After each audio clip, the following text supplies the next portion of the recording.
Good afternoon, everyone. Le juge Kwan. Bonjour à toutes les personnes présentes dans le prétoire. Madame la greffière d'audience, veuillez citer l'affaire inscrite au rôle. La greffière d'audience. Bonjour, monsieur le juge. Il s'agit de l'affaire IT 0475I, le procureur contre Goran Hadžić. Le juge Kwan, je vous remercie. Monsieur Hadžić, j'aimerais dans un premier temps vérifier que vous êtes en mesure de suivre l'audience dans une langue que vous comprenez. Oui, je le peux. Et j'aimerais indiquer que si vous n'entendez plus l'interprétation, n'hésitez pas à nous en informer immédiatement. For record, we need your... Et vous devez répondre pour que cela soit consigné au compte-rendu d'audience, monsieur Hadžić.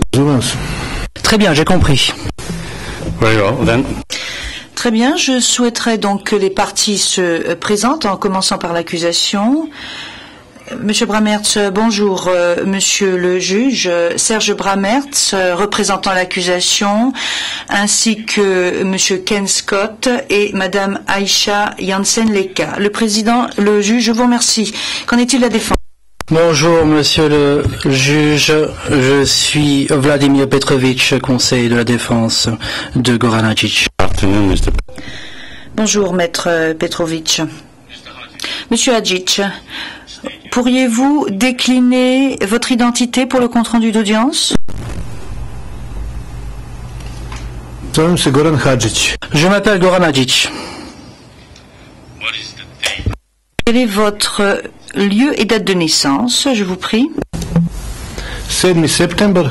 Je suis né le 7 septembre 1958.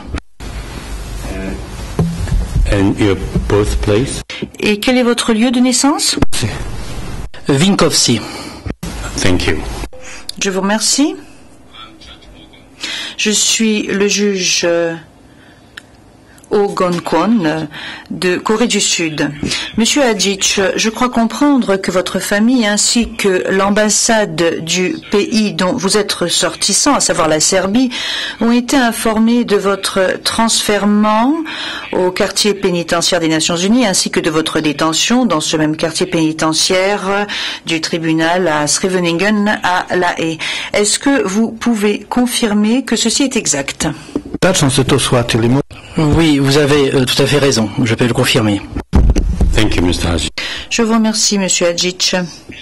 Il s'agit donc de la comparution initiale de monsieur Goran Hadžić après son transfèrement au tribunal. Cette audience doit être convoquée et organisée conformément à l'article 62 du règlement de procédure et de preuve du tribunal. L'acte d'accusation original dressé contre l'accusé a été confirmé le 4 juillet 2004 et a été rendu public le 16 juillet 2004. Cet acte d'accusation a été depuis modifié et l'acte d'accusation en vigueur a été déposé le 22 juillet 2011. Le 21 juillet 2011, moi-même, en tant que président en exercice, ai attribué cette affaire à la Chambre de première instance numéro 2, qui est composée comme suit. Messieurs les juges Delvoye, Hall et Mindoua.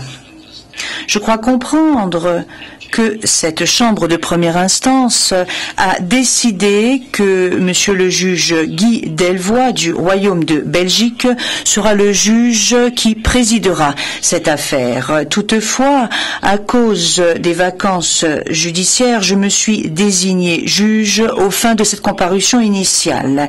J'aimerais, monsieur Hadžić, avant d'aller de l'avant, que l'un de vos droits fondamentaux consiste à pouvoir garder le silence pendant cette audience, ce qui ne sera pas retenu contre vous.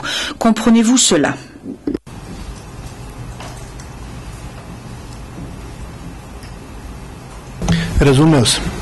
J'ai compris. Thank you. Merci.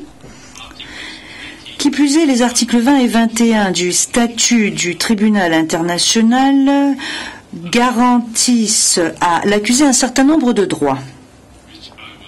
Je vais maintenant demander à la greffière d'audience d'avoir l'amabilité de lire l'intégralité de ces articles. Article 20. Ouverture et conduite du procès. 1. La Chambre de première instance veille à ce que le procès soit équitable et rapide et à ce que l'instance se déroule conformément aux règles de procédure et de preuve, les droits de l'accusé étant pleinement respectés et la protection des victimes et des témoins dûment assurée. 2. Toute personne contre laquelle un acte d'accusation a été confirmé est, conformément à une ordonnance ou un mandat d'arrêt décerné par le tribunal international, placée en état d'arrestation, immédiatement informée des chefs d'accusation portés contre elle et déférée au tribunal international. 3.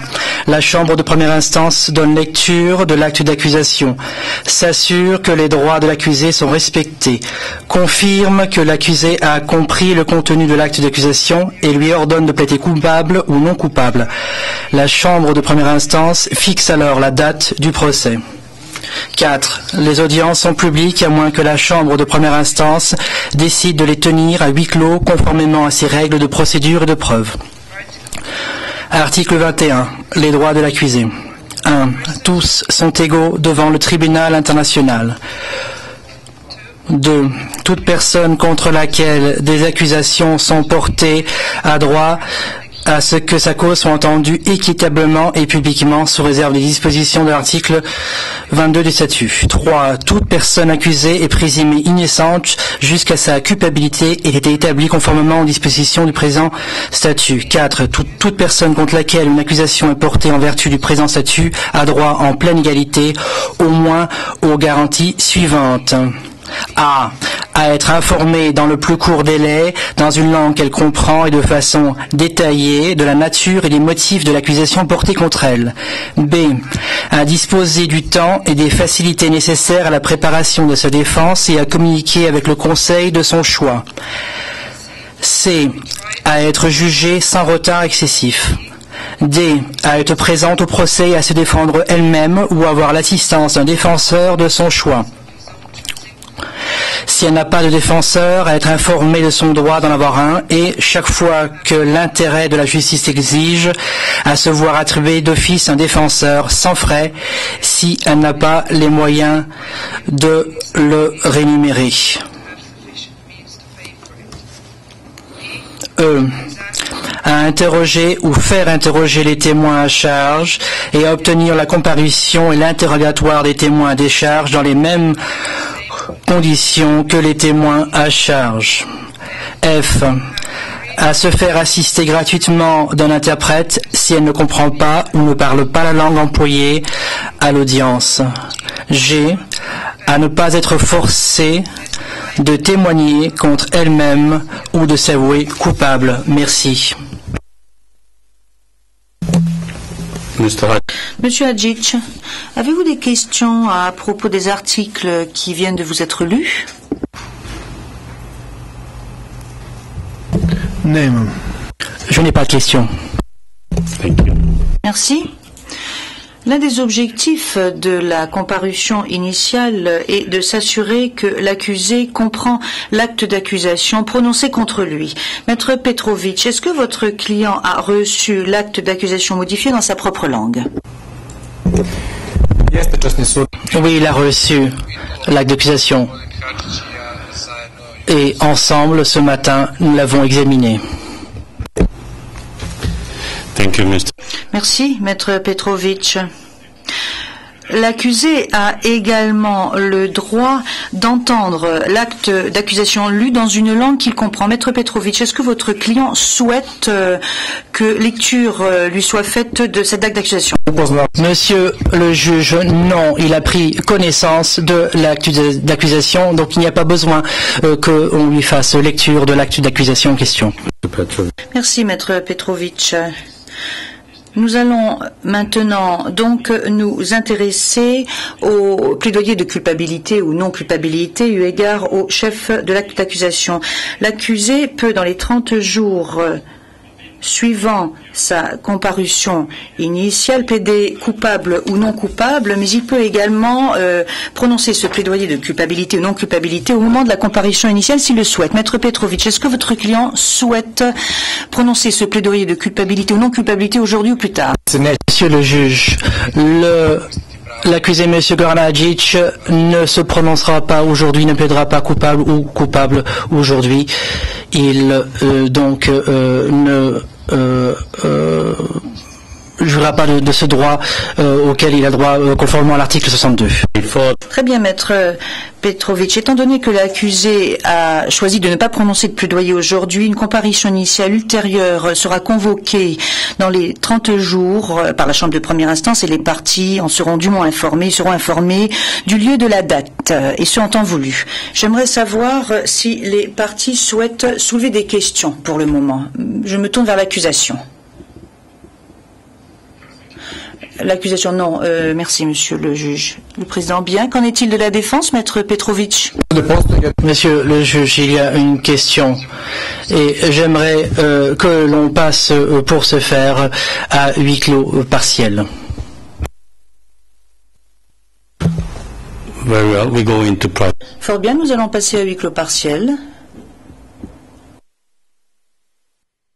open session. Nous sommes maintenant en audience publique et à moins que les parties n'aient d'autres questions à soulever, je déclare cette audience close. All rise. Veuillez vous lever.